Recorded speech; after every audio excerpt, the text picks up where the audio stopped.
What's up? I'm Anson. And I'm Eric. And we're Dawkins Dawkins. And we love Jross-tv. What's up, y'all? This your boy J. Ross in St. Louis, 10 million strong, hanging out with the Dawkins boys. Y'all, they just got through bouncing it down at the COGIC convention.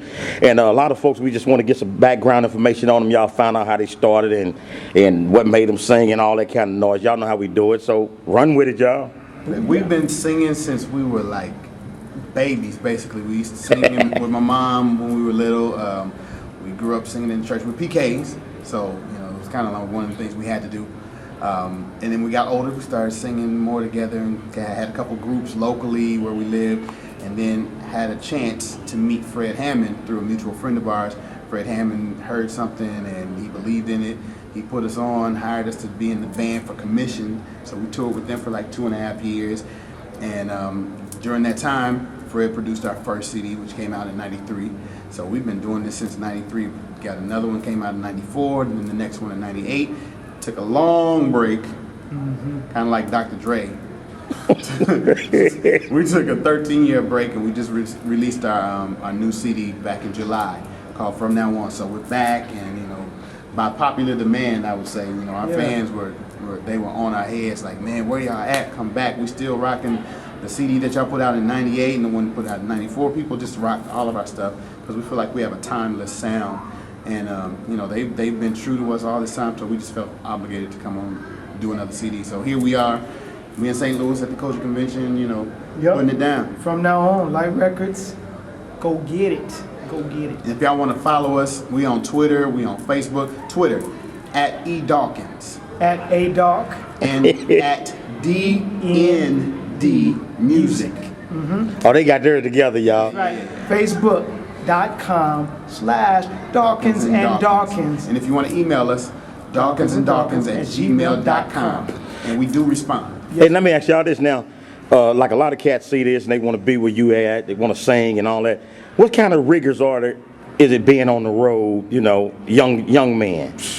It's a lot. Anson has a family, kids and wife and stuff. I'm kind of more, I can move a little more freely. I have a girlfriend, but it's still hard being away from people that you love, and even he's a youth pastor at his church. I'm in the studio writing and producing all the time, so we have other stuff that we do. So being on the road kind of takes away from the stuff that we're doing at home. But we know that this is a commission from God that we're doing. So we have to put that hat on. When it's time to go out and minister, we just put the hat on, do what we have to do, and when it's time to go home, we go back to what we do at home. But it can take a toll. It can take a toll on your relationships. It can take a toll on like whatever your job. If you have a job, some people don't do this full time and they have jobs, so they have to take off. So there's a lot of different things you have to deal with, and even the business side of it it's not as glamorous as people might think it is. They think that we out here, we shining and stuff, but it's a lot that goes into being in this position. So you have to really be dedicated to it and know what you're getting yourself into and understand the business. We had to take some hard knocks in the business to get here too. So it's a whole lot that goes on. Oh, yeah. Now, and being a youth pastor, now what do you tell like the youth? Like you doing this? Say, well, Pastor, you out on the road, you doing this, you doing that, and we want to be out there, or they think you might be balling on the side or something. Mm-hmm. Well, one of the things is, and let me clarify, because as we've kind of gone along, some of my position, my roles have changed at church, which I do more worship now, but I do young adults and young adult stuff.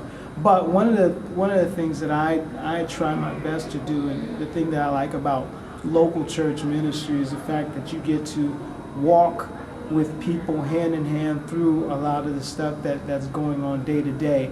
That's the different thing than coming out and doing a show here, and then you leave. You don't know the effect that you have. You can't walk with anybody through any challenges. You don't know, what happens to that person.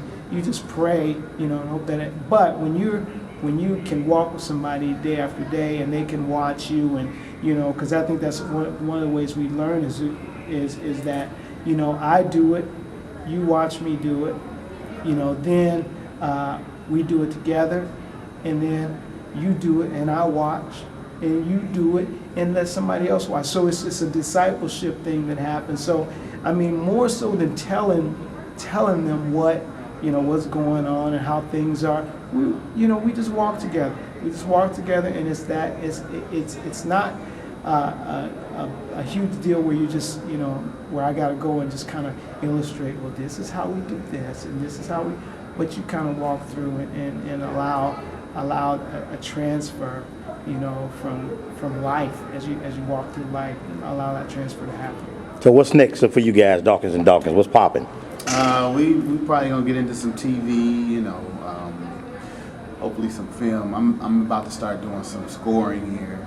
I've got a couple of calls to do some scoring, so I've written some songs for some movies. So I kind of got my hand in it. I was part of the production team that did Dreamgirls. So just we trying to be Renaissance men, so to speak.